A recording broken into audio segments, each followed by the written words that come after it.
जय हिंद साथियों, आप सभी का स्वागत है आपके अपने परिवार ABC competitive classes Parsa Saran. दोस्तों ध्यान रखेंगे, आज हम लोग जो भी एनटीपीसी का एग्जाम हुआ है उसके फर्स्ट शिफ्ट का क्वेश्चन का जीके का जो भी महत्वपूर्ण प्रश्न है उसका एनालिसिस करने वाले हैं। जीके के जो भी प्रश्न हमारे पास आए हुए हैं उसका हम लोग एनालिसिस करेंगे। जिन मित्रों का एग्जाम हुआ है वो लोग इस प्रश्न को मिलाएं और जिनका अभी एग्जाम होने वाला है वो लोग इस प्रश्न को देखें तथा देखें कि किस पोर्शन से ज्यादा प्रश्न आ रहे हैं और अपनी तैयारी को आगे बढ़ाएं। चलिए देखते हैं दोस्तों, ध्यान रखेंगे। सबसे पहले मैं बता दूं कि विश्व का जो भी संगठन है उससे प्रश्न पूछे जा रहे हैं, तो ध्यान रखिएगा जिनका एग्जाम अभी नहीं हुआ है होने वाला है वो लोग जो है विश्व के संगठन को बढ़िया से एक बार देख ले। शुरू करते हैं, चलिए शुरू करते हैं। प्रश्न आज का जो प्रश्न है पूछा गया है कि यूएसओ, ठीक है, ध्यान रखेंगे, यूएसओ को रशिया से कौन से जल संधि अलग करता है। दोस्तों ध्यान रखेंगे, यूएसओ को रशिया से बेरिंग जल संधि अलग करता है। बेरिंग जल संधि जो है दोस्तों अलास्का को रूस से, ठीक है, अलास्का जो कि अमेरिका का एक हिस्सा है और रूस यानी कि बेरिंग जल संधि अलास्का को रशिया से अलग करता है। ठीक, चलिए अगला प्रश्न देखते हैं। अगला प्रश्न जो है, सबसे अधिक आयु में प्रधानमंत्री बनने वाले भारतीय कौन थे। दोस्तों ध्यान रखेंगे, सबसे अधिक आयु में प्रधानमंत्री बनने वाले आपके भारतीय हो जाएंगे मोरारजी देसाई। कौन हो जाएंगे? मोरारजी देसाई। यानी कि सबसे अधिक उम्र में प्रधानमंत्री बनने वाले कौन है? मोरारजी देसाई। और सबसे वही कम उम्र में पूछे तो आपके हो जाएंगे राजीव गांधी। ठीक है, सबसे कम उम्र के प्रधानमंत्री राजीव गांधी, ध्यान रखेंगे। और भारत के प्रथम प्रधानमंत्री कौन थे? जवाहरलाल नेहरू। और उप प्रधानमंत्री सरदार वल्लभ भाई पटेल। ध्यान रखेंगे दोस्तों, विश्व में यदि पूछे विश्व में सबसे अधिक आयु के प्रधानमंत्री तो वो हो जाएंगे महाथिर मोहम्मद। ध्यान रखेंगे, महाथिर मोहम्मद जो कि मलेशिया के प्रधानमंत्री है। कौन? Mahathir Mohamad. विश्व में पूछे तो महाथिर मोहम्मद हो जाएंगे जो कि मलेशिया के पीएम थे। अभी उन्होंने जो इस्तीफा दे दिया है। ठीक, अगला प्रश्न पूछा गया था कि लोकसभा के सदस्य, ठीक है, लोकसभा के सदस्यों की संख्या दोस्तों कितनी होती है। ध्यान रखेंगे दोस्तों, लोकसभा में सदस्यों की संख्या 552, ठीक है, 552 है। लेकिन अभी चुनाव जो होता है 545 पर ही चुनाव होता है। ध्यान रखेंगे, 530 सदस्य जो है राज्य से, ठीक है, 530 सदस्य राज्य से और 20 सदस्य संघ शासित प्रदेश से और 2 सदस्य एंग्लो इंडियन, ठीक है, 2 सदस्य एंग्लो इंडियन का चुनाव राष्ट्रपति के द्वारा किया जाता है। तो राष्ट्रपति के द्वारा किया जाता है, लेकिन अभी हाल ही में एंग्लो इंडियन को जो है मान्यता यानी कि उसको समाप्त कर दिया गया है। जिस प्रकार अभी 545 में से कुछ मित्रों का कमेंट से था कि 543 ऑप्शन में था, तो दोस्तों आपका आंसर होगा 500 यहाँ पे 43। देख लीजिएगा, ऑप्शन यदि 552 हो, अधिकतम संख्या 552 दिया गया हो तो आपका आंसर 552 होगा। अन्यथा 543 दिया हो तो 543, ठीक है। यानी कि संघ शासित प्रदेश में 20 चुनने के लिए दिया गया, लेकिन संघ शासित प्रदेश से 13 को ही चुनकर भेजा जाता है। यहाँ पर अभी 7 सीटों की संख्या कमी है और 2 जो है एंग्लो इंडियन जिसे राष्ट्रपति चुनते हैं उसको जो है अब समाप्त कर दिया गया है। ये भी प्रश्न पूछा जाता है कि एंग्लो इंडियन का चुनाव लोकसभा में राष्ट्रपति के द्वारा किस अनुच्छेद के द्वारा किया जाता है। दोस्तों ध्यान रखेंगे, अनुच्छेद 331 के द्वारा एंग्लो इंडियन का चुनाव लोकसभा में होता है। किसके द्वारा? राष्ट्रपति के द्वारा, ठीक है। और राष्ट्रपति कुल जो है राज्यसभा में 12 और लोकसभा में 2, यानी कि कुल 14 सदस्यों को मनोनीत करते हैं। कौन? राष्ट्रपति। कुल संसद में कितने? 14 सदस्य। अगला प्रश्न देखते हैं कि फीफा वर्ल्ड कप सबसे अधिक बार कौन सा देश जीता है। दोस्तों फीफा वर्ल्ड कप जो है सबसे अधिक बार ब्राजील के द्वारा जीता गया, लगभग 5 बार, ठीक है। तो फीफा वर्ल्ड कप ब्राजील के द्वारा जीता गया है। और प्रथम फीफा वर्ल्ड कप कौन जीता था? उरुग्वे के द्वारा। प्रथम बार फीफा वर्ल्ड कप उरुग्वे के द्वारा जीता गया था। और फीफा वर्ल्ड कप जो है यह फुटबॉल का फेडरेशन है, ठीक है, फुटबॉल का वर्ल्ड कप है। ठीक, और 2022 में फीफा वर्ल्ड कप जो है कहाँ होगा? कतर में, ठीक है, 2022 में यह कतर में होगा, ठीक है। और 2018 का वर्ल्ड कप जो है इसमें फ्रांस विजेता रहा है। 2018 वाला में फ्रांस विजेता रहा है, इसको भी ध्यान रखेंगे। चलिए, और दोस्तों इसको भी ध्यान रखेंगे, पद्म भूषण से प्रश्न बराबर पूछे जा रहे हैं। पद्म भूषण, पद्म विभूषण, भारत रत्न इन सभी से प्रत्येक शिफ्ट में प्रश्न आ ही रहे। जैसे राजीव गांधी खेल रत्न पुरस्कार इन सभी पुरस्कारों से प्रश्न आ रहे हैं, तो इस टॉपिक को भी, जिनका अभी एग्जाम नहीं हुआ है, इस टॉपिक को देख कर जाए, ठीक है। और विश्व के संगठन, ठीक, तो इस एस नाम्बी नारायण, ठीक है, एस नाम्बी नारायण को 2019 का पद्म विभूषण दिया गया है। साइंटिस्ट मैंने पूछा गया था, वहां पे आपको दिया गया था कि किस वैज्ञानिक को दिया गया है, तो किसे दिया गया है, एस नाम्बी नारायण को, ठीक।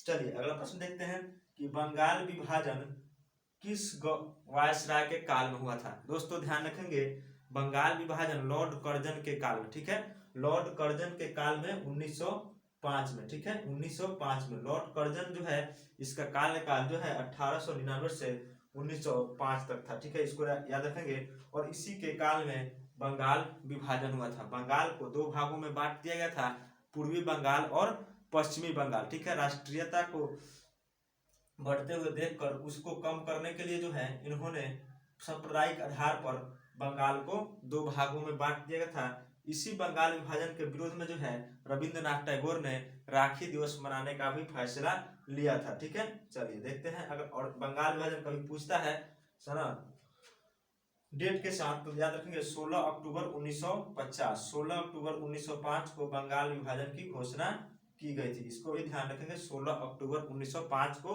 बंगाल विभाजन कर दिया गया था, ठीक है।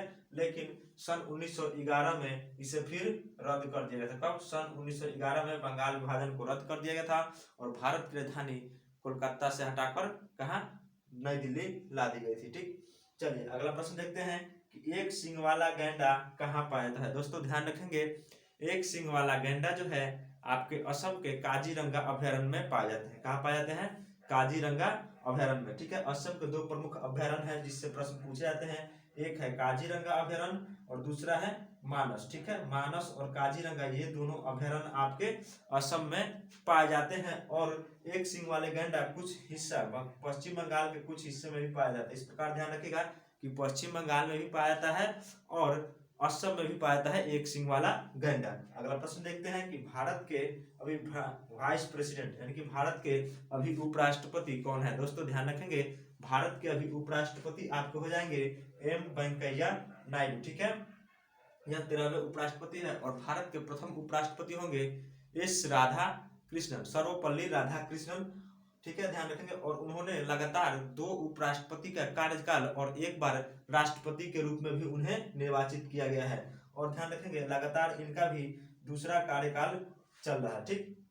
चलिए देखते हैं अगला प्रश्न। अगला प्रश्न जो है कि प्रशांत को अटलांटिक महासागर से कौन जोड़ता है। तो प्रशांत महासागर को अटलांटिक से पनामा नहर, ठीक है, किसके द्वारा?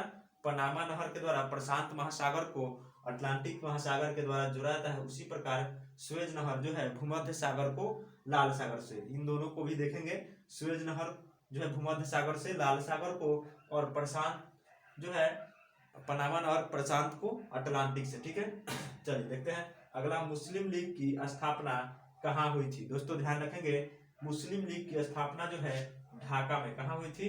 ढाका में। ढाका कहाँ है? बांग्लादेश की राजधानी है, ठीक है। ढाका बांग्लादेश की राजधानी है, याद रखेंगे। बांग्लादेश का सृजन जो है सन 1971 में, ठीक है।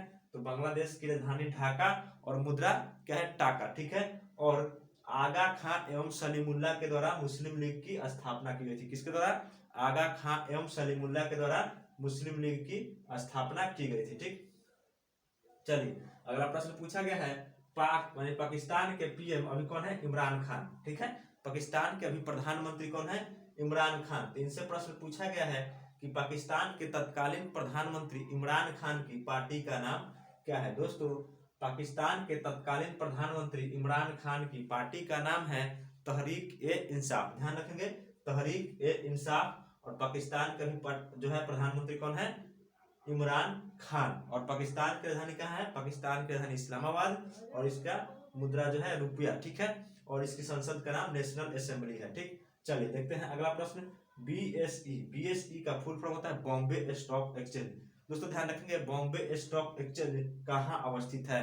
तो बॉम्बे स्टॉक एक्सचेंज जो है महाराष्ट्र के कहाँ? दलाल स्ट्रीट में, ध्यान रखेंगे, महाराष्ट्र के दलाल स्ट्रीट में बॉम्बे स्टॉक एक्सचेंज अवस्थित है। और एशिया का जो है यह प्रथम स्टॉक एक्सचेंज है जिसकी स्थापना सन 1875 में हुई थी, ठीक है। ध्यान रखेंगे, बॉम्बे स्टॉक एक्सचेंज की स्थापना 1875 में। और कहाँ अवस्थित है? दलाल स्ट्रीट में। ठीक, चलिए अगला प्रश्न पूछा गया था कि नमक का रासायनिक नाम क्या होता है। दोस्तों ध्यान रखेंगे, नमक का रासायनिक नाम सोडियम क्लोराइड क्या होता है? Sodium chloride. और इसका रासायनिक सूत्र पूछे तो क्या होगा? NaCl। ठीक है, NaCl। और नमक सबसे ज्यादा भारत में उत्पादन कहाँ किया जाता है? तो भारत के राज्य गुजरात में। ठीक है, गुजरात में सबसे अधिक नमक का उत्पादन होता है। दोस्तों यदि अभी भी आप हमारे चैनल पे नए हो और चैनल को सब्सक्राइब नहीं किए हैं तो चैनल को सब्सक्राइब कर लेंगे, वीडियो को अपने दोस्तों में शेयर करेंगे। और जो दोस्त अभी तक भी चैनल पे नए हैं तो चैनल को कृपया सब्सक्राइब कर लेंगे, वीडियो को दोस्तों में शेयर करेंगे और वीडियो को एक लाइक जरूर करेंगे। दोस्तों यदि आपको किसी भी प्रश्न पर डाउट हो कि ये प्रश्न नहीं आए थे तो आप कमेंट बॉक्स में जरूर बताइएगा। ठीक है, हमारे ख्याल से जितने भी प्रश्न हैं ये आए हुए प्रश्न को ही डिस्क्राइब कराया जा रहा है। और मेरा नंबर है, आप जो भी मित्र एग्जाम देकर आते हैं तो इस नंबर पर जो है, ठीक, इस नंबर पर क्वेश्चन को व्हाट्सएप कर सकते हैं, इस नंबर पर आप लोग क्वेश्चन को भेज सकते हैं। ठीक, चलिए अगला प्रश्न पूछा गया था कि सुंदरबन डेल्टा कौन सी नदी के द्वारा निर्माण किया जाता है? सुंदरबन डेल्टा का निर्माण जो है किसके द्वारा किया जाता है? तो विश्व का जो है यह सबसे बड़ा डेल्टा है। कौन सा?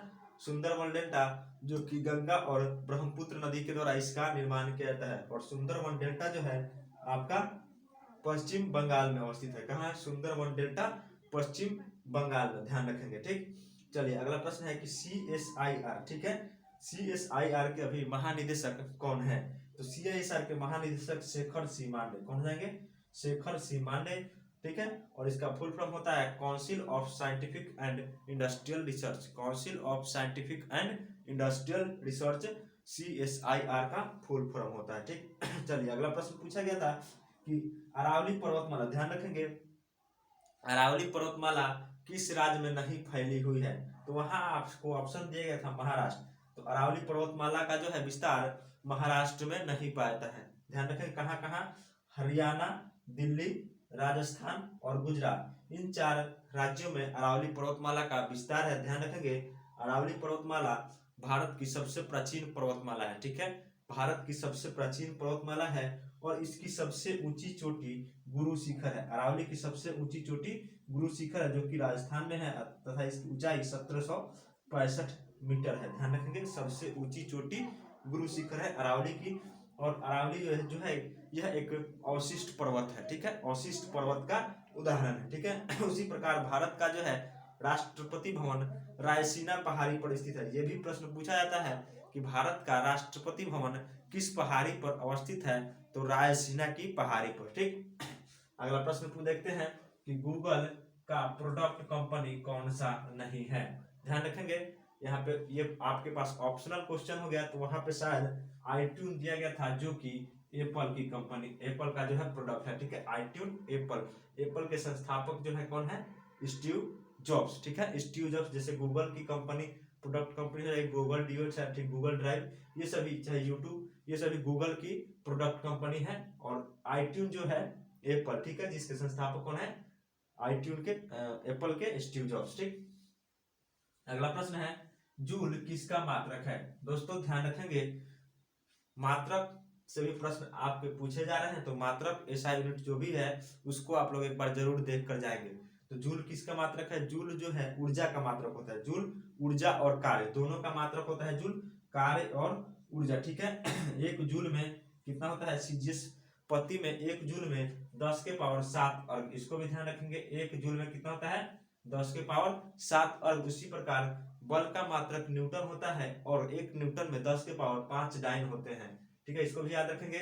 और पास्कल, ठीक है, पास्कल दाब का मात्रक पास्कल होता है, इसको भी याद रखें। ये सभी जो है मात्रक काफी बार परीक्षा में पूछे जाते हैं। और जूल जो है, यानी जूल जो है ऊर्जा और कार्य दोनों का मात्रक जूल होता है। ठीक, अगला प्रश्न है कि निम्न में से किस भारतीय को मैन बुकर पुरस्कार नहीं दिया गया था? तो किस भारतीय को मैन बुकर पुरस्कार नहीं दिया गया है? ये भी आपके पास ऑप्शनल प्रश्न है। ठीक है, तो मैं बताता हूँ किसको किसको मैन बुकर पुरस्कार दिया गया था। अरुंधति राय को दिया जा चुका है, किरण देसाई को दिया जा चुका है, सलमान रुश्दी को दिया जा चुका है और अरविंद अडिगा। ठीक है, इन्हें व्हाइट टाइगर के लिए जो है मैन बुकर पुरस्कार दिया गया है। किसको? अरविंद अडिगा को। इन सभी को मैन बुकर पुरस्कार मिला है और इनके अलावा आपके पास जो भी ऑप्शन हो आपका सही आंसर होगा। ठीक है, कि मैन बुकर पुरस्कार इन 4 भारतीयों को अभी तक दिया गया है। ठीक, अगला प्रश्न पूछा गया है कि नीति आयोग, ध्यान रखेंगे नीति आयोग के अध्यक्ष कौन होते हैं। दोस्तों ध्यान रखेंगे नीति आयोग के अध्यक्ष प्रधानमंत्री होते हैं। इस प्रकार आपके अभी नीति आयोग के अध्यक्ष प्रधानमंत्री नरेंद्र मोदी। ठीक है, नीति आयोग जो है योजना आयोग के स्थान पर इसे चेंज करके लाया। किसके? योजना आयोग। योजना आयोग की स्थापना जो है 15 मार्च 1950 को किया गया था। ठीक है, और उसके प्रथम अध्यक्ष कौन थे? जवाहरलाल नेहरू। और इसे प्रधानमंत्री नरेंद्र मोदी के द्वारा योजना आयोग को समाप्त करके नीति आयोग बना दिया गया। ठीक है, नीति आयोग बना दिया गया कब? 15 अगस्त 2014 को घोषणा किया गया और 1 जनवरी 2015 को योजना आयोग नीति आयोग के रूप में परिवर्तित हो गया। ठीक है, और नीति आयोग के अभी जो है सीईओ है अमिताभ कांत। इसको भी याद रखेंगे, नीति आयोग के सीईओ अमिताभ कांत और अध्यक्ष आपके प्रधानमंत्री नरेंद्र मोदी। ठीक है, अगले प्रश्न को देखते हैं। अगला प्रश्न जो है कि महात्मा गांधी के द्वारा कांग्रेस का किस अधिवेशन में अध्यक्षता किया गया था। दोस्तों ध्यान रखेंगे महात्मा गांधी के द्वारा कांग्रेस के 1924 के बेलगांव अधिवेशन में अध्यक्षता किया गया था। कांग्रेस के एक बार महात्मा गांधी अध्यक्ष बने थे 1924 के बेलगांव अधिवेशन में, और महात्मा गांधी जो है 2 बार कांग्रेस के सदस्य से इस्तीफा दिए थे। ठीक है, भी प्रश्न पूछा जाता है कितने बार इस्तीफा दिए थे? 2 बार उन्होंने इस्तीफा दिया था और 1 बार कांग्रेस के अध्यक्ष बने थे। ठीक है, और सबसे पहले उन्होंने 1901 के, ठीक है, 1901 के कोलकाता अधिवेशन में पहली बार भाग लिए थे। भी प्रश्न पूछा जाता है कि महात्मा गांधी सबसे पहली बार कांग्रेस के किस अधिवेशन में भाग लिए थे? तो 1901 के कोलकाता अधिवेशन में। महात्मा गांधी पूर्ण रूपे 9 जनवरी 1915 को भारत लौटे थे साउथ अफ्रीका से। ठीक है, लेकिन बीच बीच में आते जाते रहे और उसी समय 1901 में कोलकाता में पहली बार अधिवेशन में हिस्सा भाग लिए थे और 1893 में ये साउथ अफ्रीका गए थे अब्दुल्ला सेठ नामक व्यापारी के मुकदमा को लड़ने के लिए। ठीक, चलिए अगला प्रश्न और अंतिम प्रश्न है, WTO के अध्यक्ष कौन है? दोस्तों ध्यान रखेंगे WTO के अभी अध्यक्ष रॉबर्ट एजेब्डो। कौन है? रॉबर्ट एजेब्डो। और WTO की स्थापना 1995 में, ध्यान रखें, कब हुई थी? 1995 में। WTO का पहले पुराना नाम गैट हुआ करता था। ठीक है, क्या होता था? गैट। ठीक है, GATT, जिसका फुल फॉर्म होता है general agreement trade and tariff. General agreement trade and tariff. और WTO का फुल फॉर्म होता है वर्ल्ड ट्रेड ऑर्गेनाइजेशन। ठीक है, WTO का फुल फॉर्म होता है वर्ल्ड ट्रेड ऑर्गेनाइजेशन और इसकी स्थापना जो है 1995 में, यानी कि गैट को ही परिवर्तित करके WTO कर दिया गया है। दोस्तों वीडियो अच्छी लगी हो तो दोस्तों में शेयर कीजिएगा। यदि आप हमारे चैनल पर नए हैं तो चैनल को सब्सक्राइब कर लीजिएगा और वीडियो को एक लाइक जरूर कीजिएगा। ठीक, और आप लोग जिनका भी एग्जाम अभी NTPC का हो रहा है, इस नंबर पर जो है आप लोग क्वेश्चन जरूर भेज दिया कीजिएगा, जिससे कि वीडियो बनाने में आसानी होगी। ठीक है, चलिए जो है इस नंबर पर व्हाट्सएप कर दीजिएगा। ठीक।